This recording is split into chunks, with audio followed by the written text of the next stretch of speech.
Ang saya ko kasi for the first time mga tropa, for the first time may nagpagawa sa atin ng damit. Isang damit na KTM. Good morning mga tropa. So pasok na naman tayo ng trabaho. Pero ngayon nakakotse na naman tayo kasi merong bagyo pa. So madalas pa yung pag-ulan. So I decided na kotse ulit tayo. Meron pa namang gasolina tayo. Pag wala ng gasolina, magmamotor na tayo. So ngayon, unang araw ng pasok natin sa scheduled na 2 to 10. So pang second shift na tayo mga tropa. For today's video, so flex ko lang yung suot kong damit, yan. Voltes 5. So yung mga bago nating design sa ating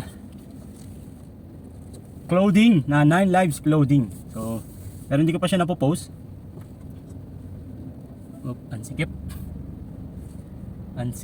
Ansikip. So as I was saying, English yun ah. Ito yung mga bago nating design. So may naisip akong bagong design which is anime. So meron tayong Voltes 5, meron tayong Slam Dunk, meron tayong Ghost Fighter. So marami pang iba. Mga anime noong 90s. So ang target ko is 90s. Pero kung gusto niyo yung mga bago, pwede rin naman. Send nyo lang sa akin yung design. And then hanapin natin. And then igagawa natin. So ang saya ko kasi for the first time mga tropa, for the first time may nagpagawa sa atin ng damit. Isang damit na KTM. So sa tagal ng paglalagay natin ng damit sa online, sa page natin na 9 Lives Clothing, eh meron isang nagpagawa. So shoutout sa'yo. Although hindi pa talaga gawa, ipipress pa lang mamayang gabi. Pero humingi kasi ako ng 200 down payment for assurance para sa akin na itutuloy yung pagpapagawa. So pumayag naman si customer. So nag-send siya ng 200. So may balance na lang siya na 300 plus yung shipping fee na 54 pesos through JNT. So taga QC. So 54 pesos yung shipping fee natin doon.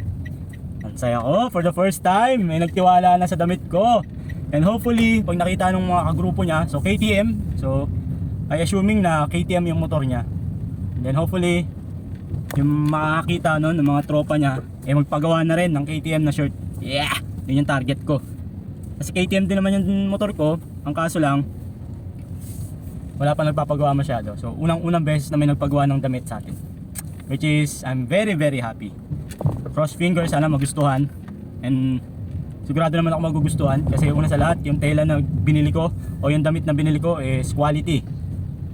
So Hollister yung damit.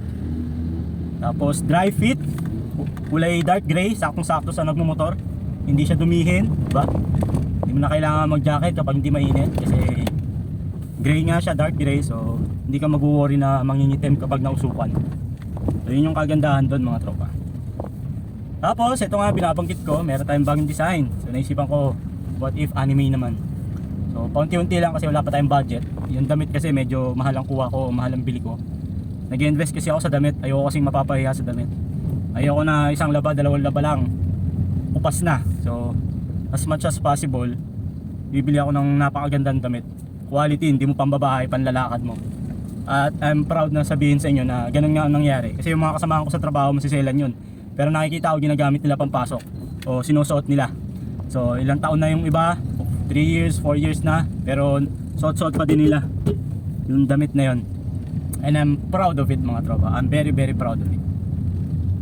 Ito ulit tayo dadaan sa bukid since alas 2 naman. Siguro hindi naman siguro traffic, tapos walang pasok ang estudyante gawa nga ng bagyo. So dito ulit tayo sa Barangay Pulo. Pero once na panggabi na ulit tayo, baka doon na ako lagi dadaan sa kabila, sa may Kalamba. So yung una panood nyo yung vlog ko nung nakaraan, doon tayo dumaan, nag-checkpoint tayo, nagmaya pa. Umiwas tayo sa traffic dito sa Pulo kasi ang pagkakaalam ko kaya nagta-traffic sa Pulo is gawa ng mga truck na kung saan pwede na silang dumaan around 9 PM. So yun yung dahilan. So once again mga tropa, I invite you na bisitahin yung page natin na 9 Lives Clothing. Kung nagtataka kayo bakit 9 Lives, nagsimula kasi ako as design ng mga pusa, kaya siya 9 Lives. Diba may kasabihan tayo na yung pusa daw ay merong siyam na buhay. Kaya naisipan ko why not 9 Lives. Tsaka mahilig din naman talaga ako sa pusa.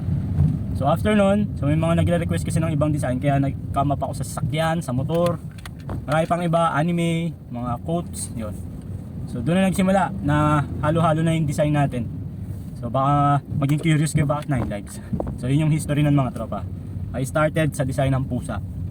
So yun lang, sana bisitahin nyo mga tropa ha. 9 Lives Clothing, 500 pesos, quality shirt.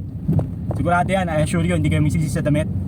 Tapos quality print, so meron tayong dalawang klase ng print, yung DTF, tsaka yung Gamuza. Yung Gamuza is yung pwedeng planchahin. So yun yung the best sa akin, may option tayo, it's either Gamuza or DTF. At syempre, quality, hindi kayo magsisisi sa quality mga tropa. Kasi bago ko i-release yan o bago ko i-send sa inyo, bago ko ipadala, I make sure na hindi kayo magsisisi. So sana subukan nyo, kasi hindi nyo malalaman kung quality talaga yung damit ko hanggat di nyo sinusubukan. Sana mag-purchase din kayo. At sa tropa natin nakauna-unahang umorder sa akin online ng KTM shirt, so maraming salamat. So gagawa ko ulit ko ng video once na tapos na i-deliver ko na.